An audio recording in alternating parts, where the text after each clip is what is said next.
Ouais, et tout le monde éteint ses micros pour pas gêner Ouais, Daniel. sinon, je les éteins, hein. Vas-y, éteins, éteins, éteins. Sauf le mien, il faut que je le rallume alors.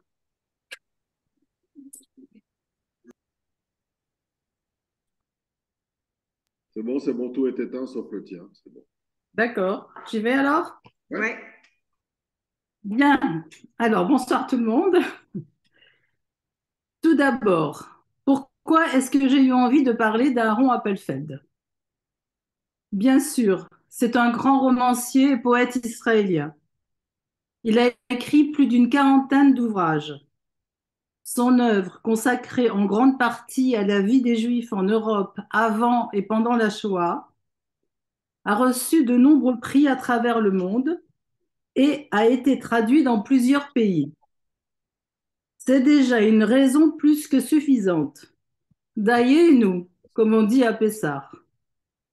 Mais si j'ai eu envie de faire cet exposé, c'est surtout parce que j'avais été impressionnée, touchée par l'homme, par ses propos, par sa façon de parler, lorsque, il y a quelques années, j'avais vu le film de Nourit Aviv Ah ouais. intitulé D'une langue à l'autre, Bien sûr. dans lequel cette scénariste israélienne l'avait longuement interviewé. Il n'y a pas de micro. Il y raconte comment il est arrivé à l'hébreu, lui qui venait de Roumanie. J'y reviendrai un peu plus loin. J'avais lu quelques livres de lui et j'avais été étonnée par son écriture simple, sans fioriture ni pathos, et qui pourtant, malgré la gravité des thèmes, vous happe et vous donne envie de continuer. Ce qui m'avait impressionné aussi bien en l'écoutant qu'en le lisant, c'était la force de vie qui s'en dégageait. Aaron Appelfeld lui-même refusait d'être classifié comme un écrivain de la Shoah. Il avait confié: Vous ne pouvez pas être un écrivain de la mort. L'écriture suppose que vous soyez vivant. Il dit aussi: Je ne suis pas un écrivain de l'Holocauste et je n'écris pas sur cela.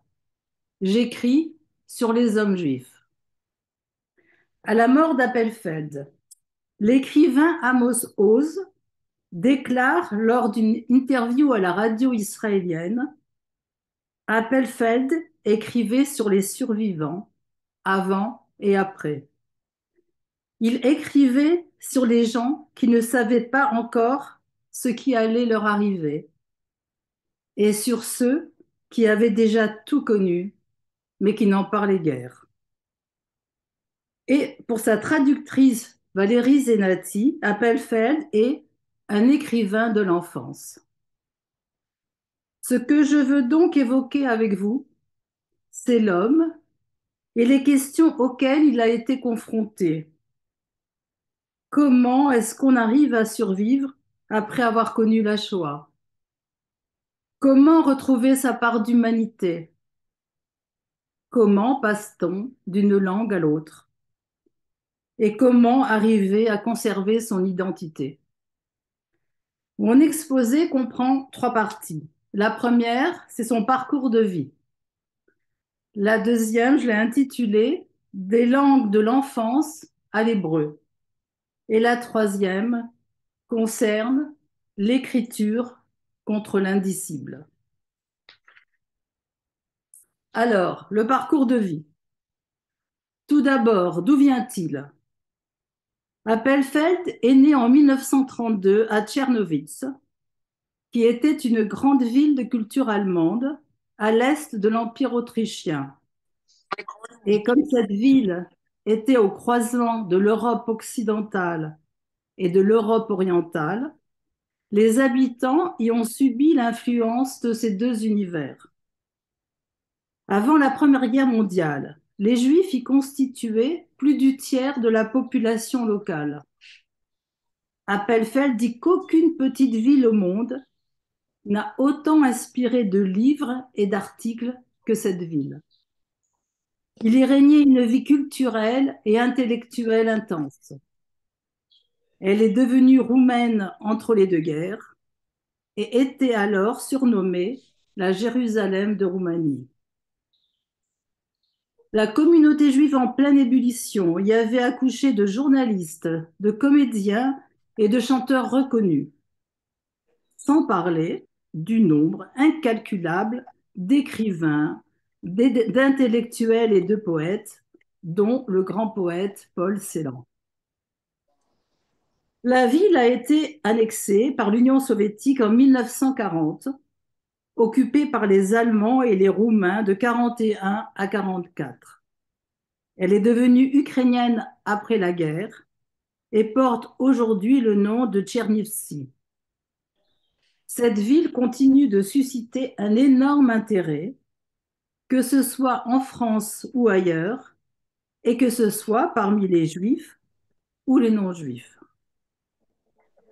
Et donc, quelle a été sa vie avant Israël? Selon sa traductrice Valérie Zenati, Appelfeld a connu une enfance joyeuse dans une famille juive, bourgeoise et assimilée. Et donc, Evelyne Varda, s'il te plaît, ton micro. Varda, les Varda, le micro. Éteins le micro, merci. et donc cet enfant qui a connu une vie si préservée voit un jour son monde s'effondrer. Sa mère est tuée en 1940 alors que le régime roumain commence sa politique meurtrière envers les Juifs. Il connaît alors le ghetto, puis la séparation d'avec son père et la déportation en 1941 dans un camp à la frontière ukrainienne. Il parvient à s'évader à l'automne 1942. Il a alors 10 ans. De teint blond, il ressemble à un enfant ukrainien. Il se cache dans les forêts d'Ukraine pendant plusieurs mois, au milieu de marginaux de toutes sortes qui, parfois le protégeaient, parfois le battaient. Il trouve refuge pour l'hiver chez des paysans qui lui donnent un abri et de la nourriture contre du travail. Mais il est découvert et enrôlé par l'Armée rouge, pour laquelle il jouera le rôle de petit tambour, selon Valérie Zenati, ou garçon de cuisine, selon une source internet. Et ce durant 9 mois jusqu'en 1945. Puis, il traverse l'Europe pendant des mois avec un groupe d'adolescents orphelins, arrive en France et, grâce à une association juive, s'embarque clandestinement pour la Palestine, encore sous mandat britannique, où il arrive en 1946. Il a alors 13 ans et demi. Quelques points sur sa vie en Israël. Donc en Israël, il est pris en charge par une organisation, l'Aliyat HaNoar, et se retrouve dans un camp de jeunesse, puis dans une école agricole. Il fait ensuite son service militaire en 1949. Diplômé de l'Université hébraïque de Jérusalem, il y renoue avec sa culture d'origine en étudiant en département de yiddish. À la fin des années 50, il décide de se tourner vers la littérature et se met à écrire en hébreu. Homme de gauche, membre du Parti travailliste, il a longtemps enseigné la littérature à l'Université Ben Gurion du Negev. Il s'inspire de Martin Buber, Gershom Scholem, Ernest Simon ou Yézéchiel Kaufman, qui, comme lui, ont une double culture. En 1957, il y retrouve son père, qui lui aussi avait survécu à la Shoah.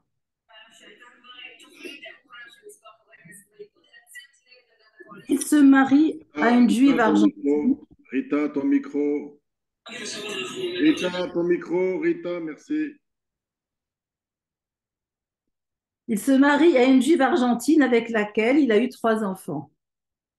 Son premier livre paraît en 1962. Récipiendaire de nombreux prix à travers le monde, l'écrivain avait notamment reçu le prestigieux prix d'Israël en 1983 et le prix Médicis étranger en 2004 pour son récit autobiographique Histoire d'une vie, dans lequel il raconte comment il avait survécu à la Shoah. Il meurt en janvier 2018 à l'âge de 85 ans. Alors, la seconde partie, des langues de l'enfance à l'hébreu. En fait, dans son enfance, Appelfeld parle 4 langues. Sa langue maternelle est l'allemand qu'il parle avec ses parents. Il parle yiddish avec ses grands-parents et ruthène avec les servantes. Le terme de ruthène désignait alors les populations qu'on appelle aujourd'hui ukrainiennes. Et Appelfeld, né en Roumanie, parle donc aussi le roumain. Alors, comment va se faire sa rencontre avec l'hébreu? Je dirais qu'au début, il y a une sorte de forçage. Dans son livre « Le garçon qui voulait dormir », il raconte comment le héros, âgé de 17 ans, et d'autres jeunes de son âge, ont été sélectionnés par un envoyé de l'agence juive pour les préparer dans un site près de Naples à devenir les pionniers du nouvel État juif. On leur faisait faire, jour après jour, des exercices physiques quasi militaires, tout en leur faisant scander des mots en hébreu pour que les mots, l'hébreu, pénètrent dans leur corps. Arrivé en Israël, il parlait très peu l'hébreu. Il a dû oublier l'allemand pour pouvoir apprendre l'hébreu. À la cinéaste Nourit Aviv, il dit « J'arrivais en Israël sans éducation, sans parents, sans langue. J'avais tant de langues, mais toutes ensemble ne suffisaient pas à communiquer. Ce fut un gros effort de faire entrer une langue articulée différemment des autres langues que je connaissais. L'hébreu sonnait comme des ordres. Aller, dormir, ranger. Elle sonnait comme surgie de la mer, des arbres, des sables qui nous entouraient. Ce n'est pas une langue qui jaillit de toi, mais c'est comme se remplir de gravier. J'ai beaucoup travaillé pour apprendre l'hébreu, comme pour creuser dans la montagne. J'ai commencé à écrire sur ma vie, et ce faisant, émergeaient de temps en temps d'autres langues. Elles gênaient mon écriture. J'étais obligée de les refouler. C'était complexe, car la plupart de mes héros sont des immigrés. En fait, ils parlent allemand dans la vie quotidienne, mais chez moi, ils parlent hébreu. Dans les années 40-50, l'idéologie exigeait « parle hébreu, oublie ton passé, oublie ta langue maternelle, oublie ta personnalité ». Nous avons refoulé tout ce qui était en nous et nous avons construit une autre vie non reliée au passé. Alors, faire de l'hébreu sa nouvelle langue maternelle, oui, mais tout en conservant son identité. En effet, Appelfeld tenait avant tout à conserver son identité. Accueilli dans un kibboutz dans les années 50, il ne voulait pas devenir un nouveau Sabra et renoncer à son passé comme l'imposait alors le moule sioniste. Il confiait au journal Haaretz: tout le monde autour de moi changeait, mais je ne voulais pas devenir quelque chose que je n'étais pas. Je voulais être moi, et c'est ainsi que je suis restée, un enfant juif qui avait des parents juifs et des grands-parents juifs. Donc, dans ce parcours identitaire, sa rencontre avec la langue hébraïque constitue une étape décisive. Toujours dans le film, il dit: peu à peu, en entrant dans la création, j'ai su que rien de juif ne devait m'être étranger. Ma famille, comme toute famille assimilée, avait une aversion pour sa judéité. Et le yiddish était le symbole de la judéité.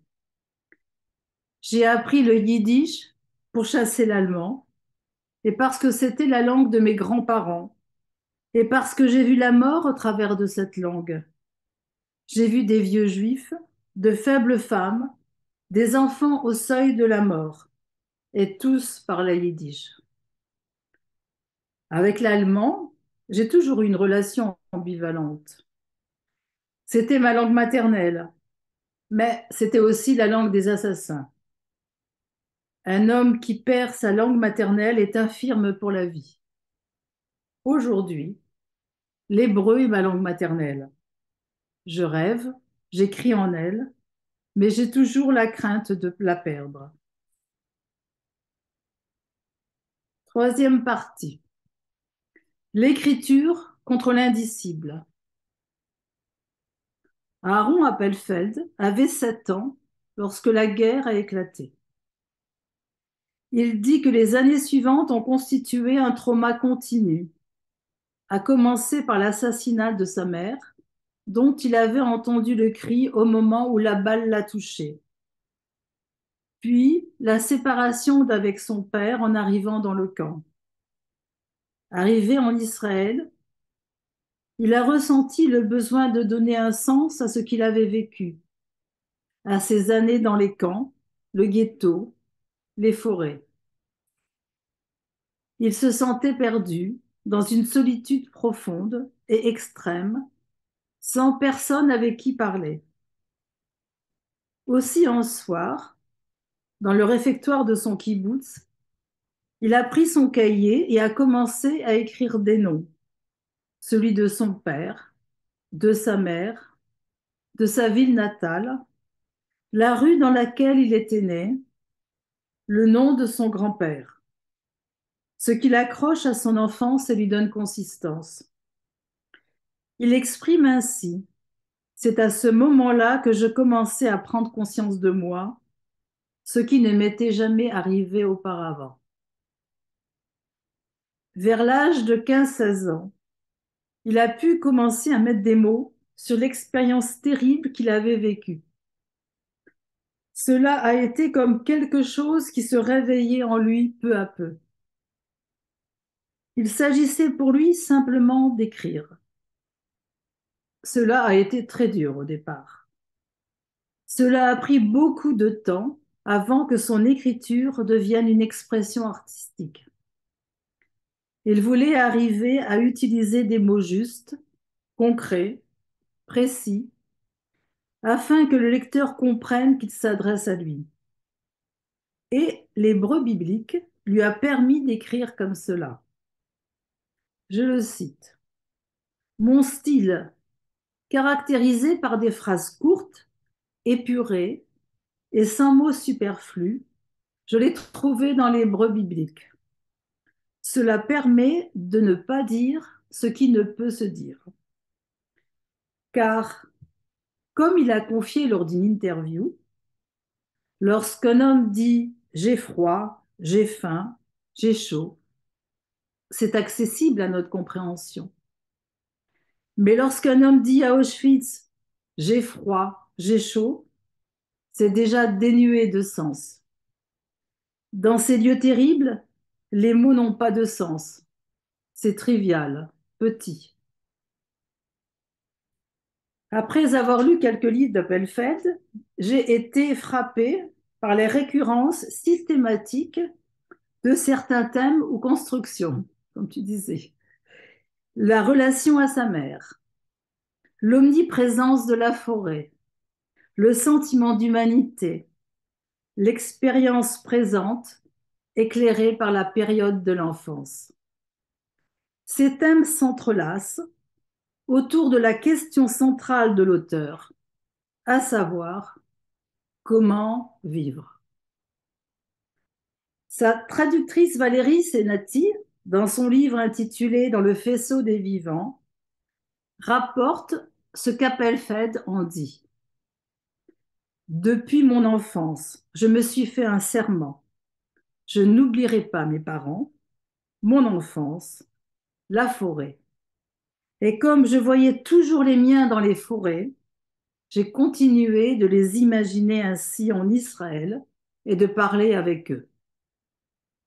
Étant donné que j'ai vécu les années de construction familiale dans le ghetto, le camp, les forêts, l'errance après la guerre, la question de vivre, comment vivre, est devenue mon sujet central.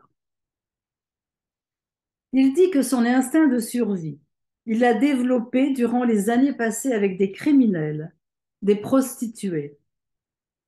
Vivre avec ceux qui en même temps l'exploitent et le sauvent a constitué son école de vie. Il évite de parler pour que sa langue ne trahisse son origine. Il était animé par l'instinct de survie, les pulsions comme un animal, le sens aux aguets. Il avait vu les corps agir et subir ce qu'il y a de plus sauvage. Appelfeld a écrit des fictions, des romans, dans lesquels le sentiment d'humanité est extrêmement présent. C'était une des choses qui m'avait frappée. Il parle aussi beaucoup des autres. Dans chacun des quelques livres que j'ai lus, parallèlement à la solitude du héros, son combat, son parcours pour rester en vie ou retrouver ses parents, eh bien, ce parcours est toujours émaillé de rencontres qui donnent l'occasion d'échanges, d'entraide, de discussions, dans lesquelles chacun met en avant sa singularité dans sa façon d'appréhender le présent. Et tout en cheminant vers son but, le héros se pose constamment des questions éthiques. Par exemple, doit-on se sauver seul ou faut-il rester solidaire des anciens compagnons d'infortune? Une des questions essentielles que l'auteur se pose est en fait comment retrouver sa part d'humanité. L'écriture lui a permis de retrouver sa part d'humanité. Il formule cela ainsi. C'est l'écriture qui m'a appris l'amour, à considérer sérieusement les douleurs de l'homme, avec empathie, à ne pas être méprisant, à parler aux hommes d'homme à homme. Écrire lui a permis de construire un pont entre sa vie d'avant et celle d'après, par-delà l'horreur de ce qu'il a connu et dont aucun mot ne peut vraiment rendre compte. En effet, le cheminement du héros est toujours ponctué par les rêves, des visions, dans lesquelles il discute avec des personnes de son enfance, du temps où tout allait bien, avec sa mère, son père, un oncle, une servante, un grand-père. Discussion à propos de ce qu'il est en train de vivre et qui le réconforte, qui l'éclaire sur ce qu'il convient de faire ou qui le met en garde.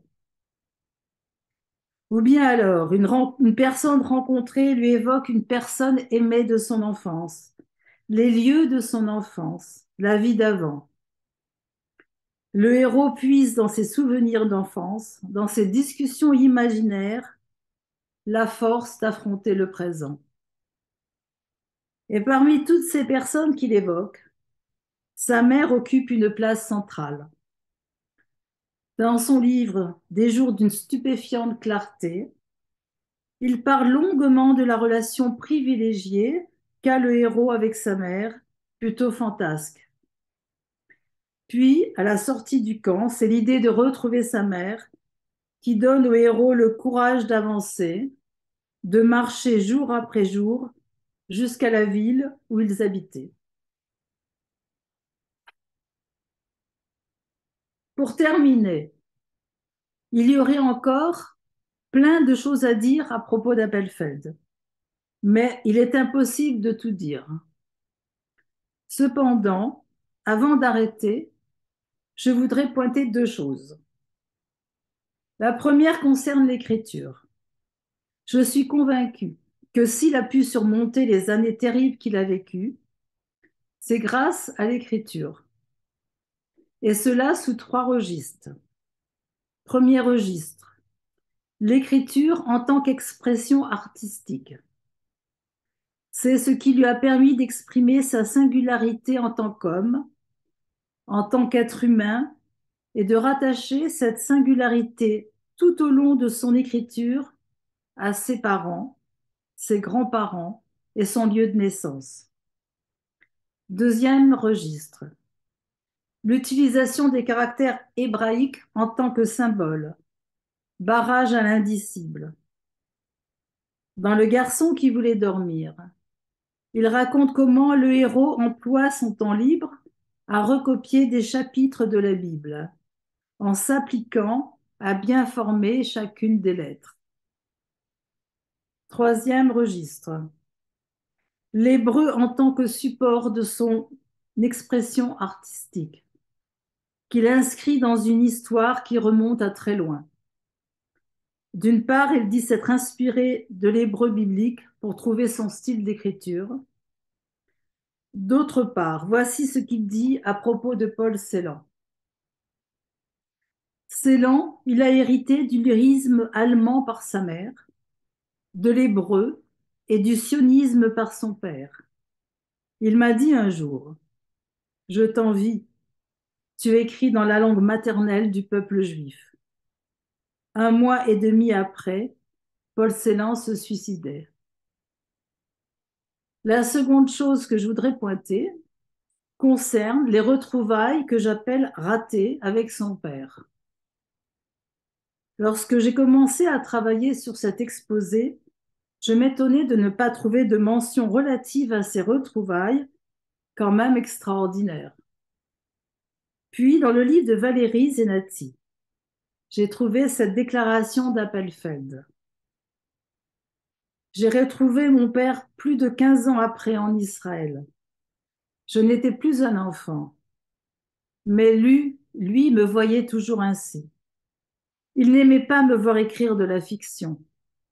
Il craignait que la fiction ne renforce le scepticisme à l'égard de ce qui s'était passé. Je n'ai jamais écrit sur ces retrouvailles, parce que je n'ai pas trouvé les mots justes pour cela. Dans son livre « Le garçon qui voulait dormir », le héros rencontre un homme qui a connu son père et lui dit que le drame de son père était qu'il voulait être écrivain et qu'aucun éditeur n'avait jamais voulu de ses livres. Je ne puis m'empêcher d'y voir un lien. Je vous remercie, c'est terminé.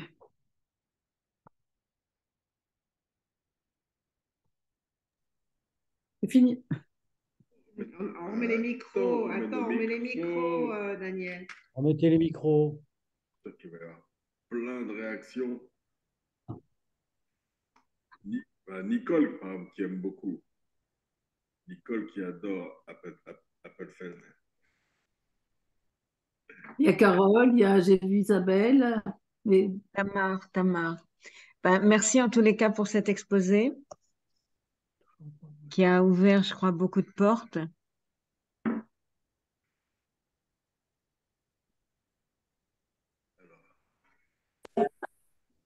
Carole? Oui, moi aussi, je vais remercier Daniel. Moi, personnellement, j'ai du mal à lire Appelfeld. J'ai du mal à accrocher. Et donc, j'espérais bien, j'entends tellement que c'est extraordinaire que j'espère, je te dirai, Daniel, si ton exposé m'a permis de rentrer dedans. J'ai une question sur quelque chose que tu as dit que j'ai pas compris. C'est sur c'est à la fin, sur les lettres hébraïques, quand tu parlais de l'écriture et tu parlais Oui. du symbolisme des lettres hébraïques. Tu as dit l'écriture, c'est quelque chose qui lui a permis en gros, de s'exprimer. Tu l'as dit beaucoup mieux que ça. Mais enfin, c'est ce que tu as dit. Et après, tu as parlé d'un deuxième niveau La qui fini. était, Les questions déjà. qui était Demi-heure. sur les lettres hébraïques, quelque chose au niveau du symbolisme des lettres hébraïques que j'ai pas compris. Donc, je voulais te demander si tu pouvais réexpliquer. Dans les lettres, enfin, moi, ce que je comprends de ça, c'est qu'au départ, il ne parlait pas hébreu, il ne connaissait pas, mais il s'appliquait à reproduire les lettres et à bien les dessiner. Et là-dedans, il y a pas de sens. Je veux dire, ça lui permet de, c'est comme les mathématiques un petit peu, c'est quelque chose de rigoureux qui te permet d'écrire, de te dégager du sens et t'entraîner à faire quelque chose qui te C'est possible permet de demander, c'est de possible faire de un peu demander à barrage. Claudine d'enlever, d'éteindre son micro. Claudine. Oui, Claudine Bronstein, Claudine Bronstein est là. tu as la radio à côté, tu as ta radio ou la télé, je ne sais pas. Merci. Merci. Qui est-ce qu'on a coupé là? Tu veux dire plus, pourquoi plus l'hébreu qu'une autre langue? Pourquoi ces lettres-là? Là, l'hébreu, c'est un tout. Il y a l'hébreu biblique qui lui a permis de trouver la façon d'écrire. Pour lui, l'hébreu, ça a une signification. Le chinois, je pourrais dire que pour quelqu'un qui vient de Chine, le chinois pourrait avoir la même valeur complètement. Mais là, il se trouve que lui, il est juif. Tu veux il est dire en par le Israël, graphisme? le graphisme, de l'hébreu? le graphisme, le dessin, oui, absolument, c'est le dessin des lettres. Et là, ça lui a permis, je dirais, alors qu'il était perdu en Europe, etc., où c'était très difficile, de faire quelque chose, de s'appliquer et de lui mettre un petit peu, qu'est-ce que je dirais, enfin, une protection, quelque chose, une ligne directrice qui lui permet de ne pas sombrer, de ne pas devenir dépressif ou quelque chose, tu vois, ça l'occupait à reproduire les lettres avec la valeur de l'hébreu qui est quand même qu'il raccroche à une histoire, voilà, de ses parents et des Juifs. Ça le raccroche à quelque chose. Merci. Oui, voilà, je t'en prie.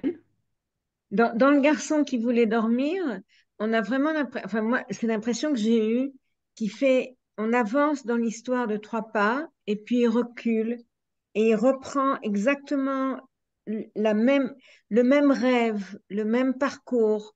Il reprend, il fait un pas en avant par rapport à là où on s'est arrêté et puis il retourne en arrière. Il reprend le même rêve, la même discussion avec sa mère, la même image où on voit son père qui est en train de travailler sur un livre et qui est frustré, et sa mère qui essaye de soutenir son père, etc.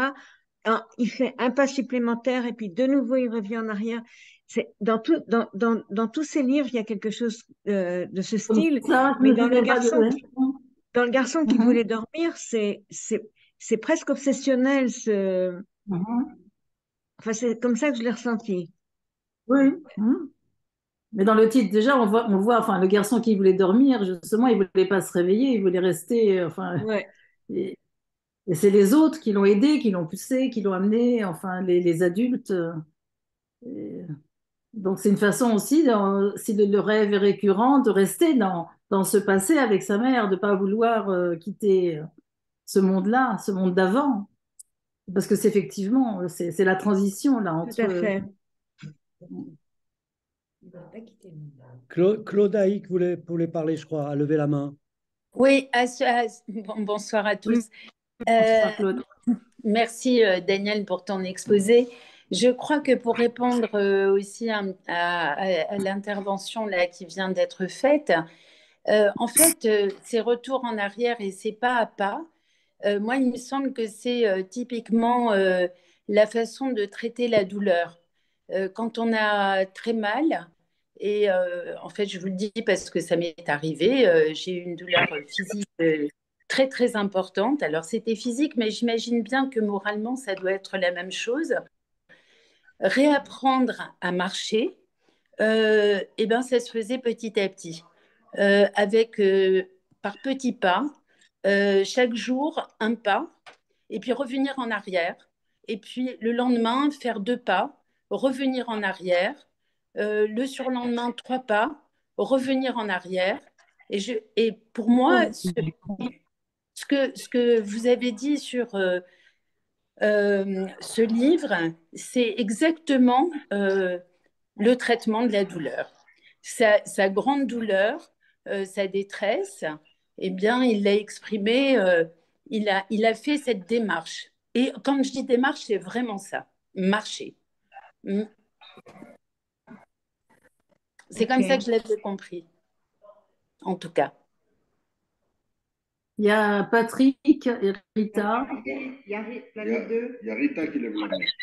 Et Oui. Patrick aussi. Rita, on va. Alors Rita.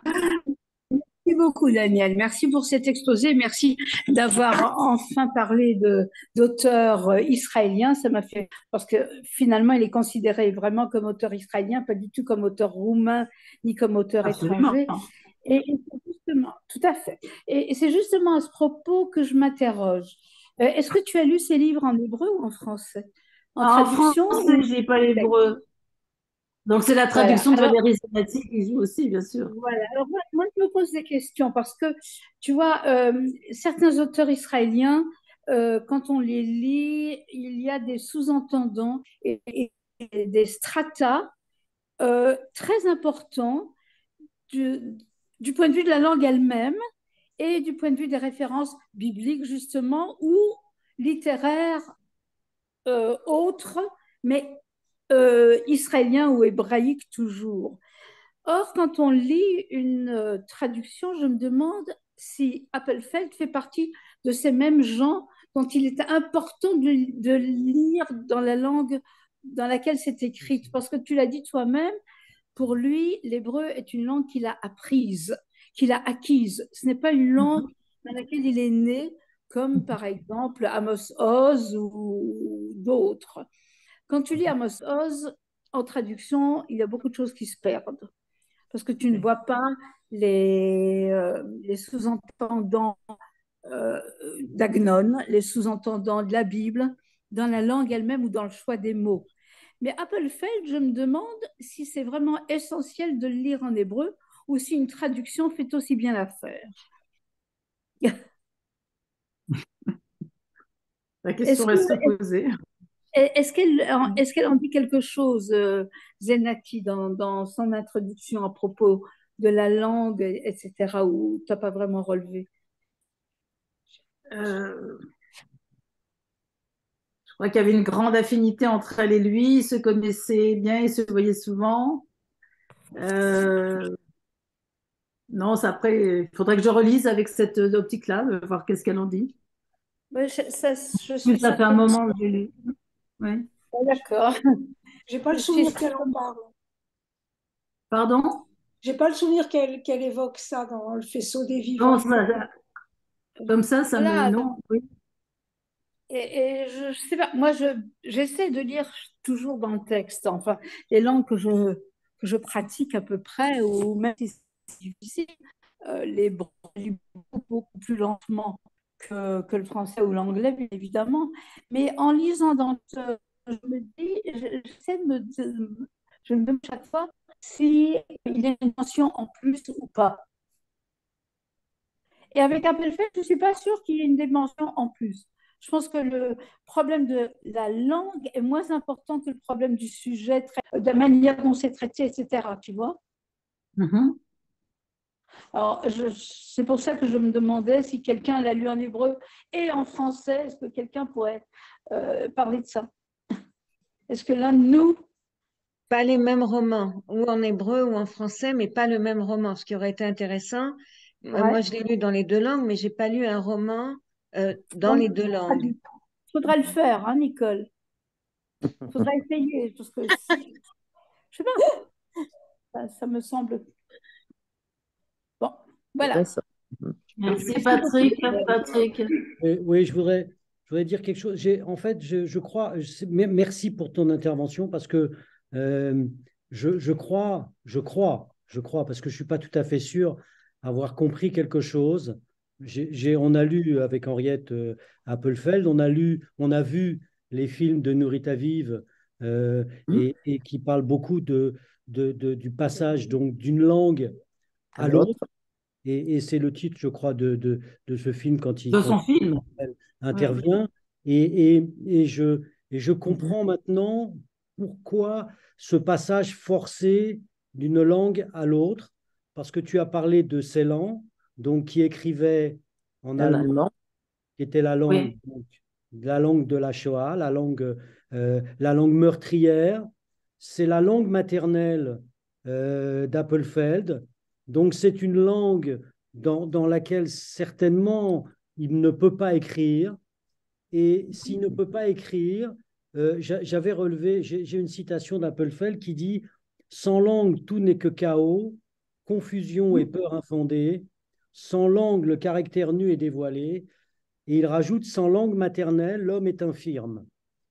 Et ce qui m'a frappé, c'est que ce que tu as dit, c'est que tu as dit l'hébreu est la langue maternelle du peuple juif. Donc il est passé d'une langue, il a renié en quelque sorte la langue des criminels, qui était la langue Il a oublié, hein. maternelle, mais on ne peut pas vivre sans une langue maternelle. Donc il s'est forcé à adopter, il a adopté en fait, comme on adopte un enfant, lui il a adopté une langue maternelle en apprenant l'hébreu. Tout à fait. Il dit que j'ai peur de la perdre, en fait, parce que Oui. Maladie d'Alzheimer, les langues acquises sont les premières qu'on perd. il y a Jacques qui lève la main.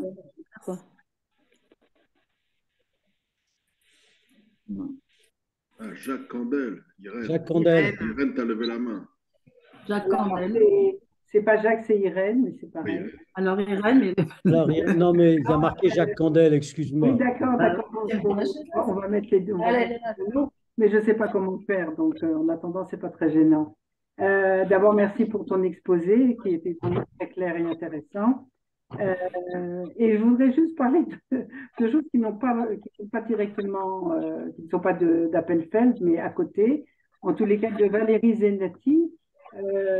J'ai lu son livre et j'étais un petit peu gênée par la relation qu'elle avait avec Appelfeld. Je n'arrivais pas à définir cette relation. C'était une relation très très forte, vraiment, proche de l'amour, et pourtant ça n'était pas. C'est pas son père. J'arrivais pas à définir et ça m'a un peu gênée parce que la relation, elle est très très forte. On voulait savoir ce que tu en pensais.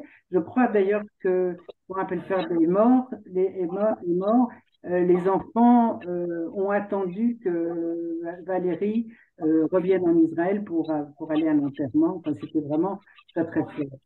Et voilà. Maintenant, je voulais juste poser une question. Le film qu'on avait vu avec Jackie à Paris il y a des années, de Nessessa de Safa, qui était fantastique. J'ai essayé de voir si j'arrivais à le retrouver. C'est quoi le titre? En hébreu, c'était Misafa le Safa. Je crois que on en a parlé ici. D'une langue à l'autre. D'une langue à l'autre. C'est d'une langue à l'autre. Oui, c'est un très beau film. C'est un très beau film. Comment on pourrait revoir Alors là, moi, je peux vous dire que pour faire cet exposé, j'ai cliqué sur Internet, j'ai mis Appelfeld, Nourrit Aviv, et il y a eu l'extrait. Parce que dans les films de Valérie Zenati, en général, il y a un thème global et puis il y a plusieurs interviews différentes. Et donc, il y a l'interview d'Appelfeld, vous pouvez l'écouter, voir de Nourrit Aviv, pardon. Et voilà, merci beaucoup. Voilà. Irène? Oui. Elle a fait aussi un livre sur le yiddish qui est passionnant. C'est vraiment aussi quelqu'un de très intéressant. Une langue. Ça, c'est le film, c'est quoi? Oui, c'est le film. Moi, je ne l'ai pas vu, mais je vais le regarder du coup. Mais Irène, je l'ai. Donc, si quelqu'un est intéressé aussi. Mais il n'y a pas que Appelfeld, il y a d'autres personnes, d'autres. Pas israéliens d'ailleurs. Et nous aussi, on a.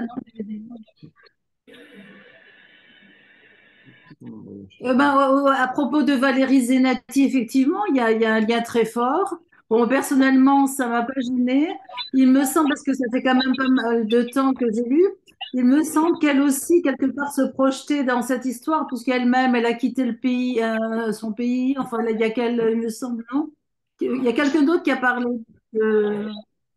d'échanges de mails, de son WhatsApp. Il y avait quelqu'un qui avait dit qui venait de lire dans le faisceau des vivants, qui avait beaucoup aimé. C'était toi ou non? Rita peut éteindre son. Mais bon, c'est vrai qu'elle a un lien très fort, peut-être un lien de projection paternelle, parce qu'elle-même est partie. Je crois qu'elle a quitté son pays d'origine et elle est venue adolescente en France. Elle était toute seule. Enfin, donc il y a eu une projection de ce côté-là. Mais bon, ben oui, il y avait un attachement fort. Ça m'a pas spécialement gênée. Moi non plus, ça m'a pas gênée parce que quand un traducteur et l'auteur original se comprennent bien, on peut espérer précisément que la traduction sera d'excellente qualité. Quand j'ai lu le livre de Valérie Znati, j'ai pas été gênée par ce lien de proximité.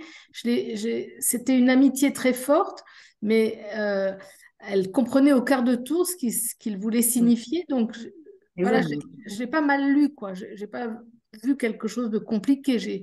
J'ai perçu ça comme une grande amitié qui lui a permis de traduire au plus près de ce que voulait dire l'auteur dans la langue d'origine et de mettre ça dans un français qui tienne la route. Et quand on lit Appelfeld, moi je le lis qu'en français. Ceci dit, je l'avais écouté à Jérusalem dans une conférence il y a quelques années. J'avais trouvé que son hébreu était très clair, très, et j'étais plutôt débutante en hébreu, mais ça ne me paraissait pas compliqué à comprendre, quoi, voilà. Mais voilà, donc la proximité, j'ai pas été gênée entre l'auteur et le traducteur. Est-ce que c'est pas indispensable? Comment un traducteur peut traduire bien si il n'a pas cette accroche avec l'auteur? Moi, je suis tout à fait d'accord.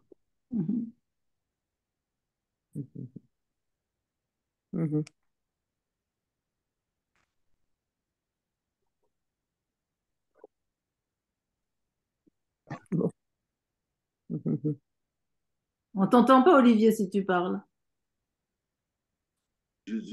Pardon. S'il n'y a pas d'autres interventions, encore une petite. Claude a dit tout ce que tu voulais dire. Claude, j'ai vu lever la main, non? qui? Non, que j'ai pas vu. Ah, il y a Nicole. Nicole. Sur le...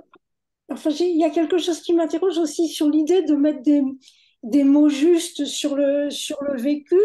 Il y a quand même quelque chose d'assez extraordinaire parce qu'à Appelfeld, il est rentré dans la période de la Shoah enfant, donc il est rentré avec un vocabulaire d'enfant en allemand, et puis on le retrouve quelques années après tout son vécu extrêmement douloureux, difficile, toute sa reconstruction, et il écrit en hébreu. Donc le passage, c'est pas un passage classique d'une langue à une autre en plus.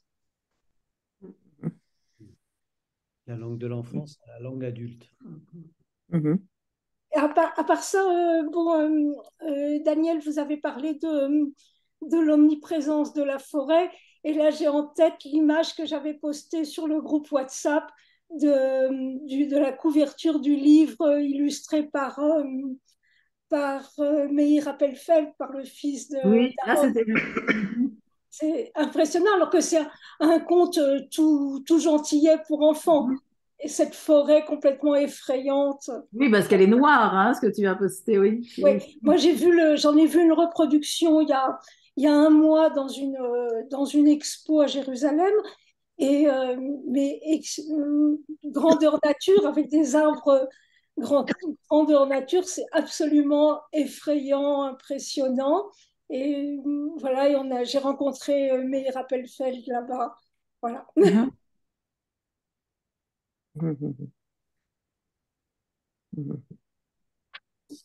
Et tout ce qui peint, c'est ce genre de choses?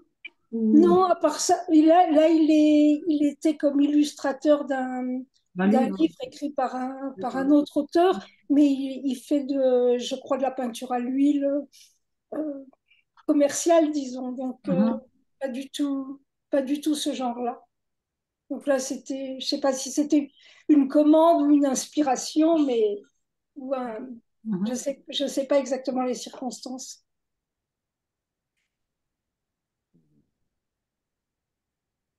Bon, chers amis, on conclut. Si tout le monde Merci, Daniel. Merci pour vos questions et vos éclairages très intéressants qui m'apportent aussi beaucoup. Voilà, Merci. bonsoir tout le monde, bonne fin de Au semaine. revoir. Bonsoir, merci Merci Daniel. beaucoup. Bonne 5 soirée. semaines avec Merci, Annelle. bonsoir. Allez, Bonsoir. salut. Bonsoir.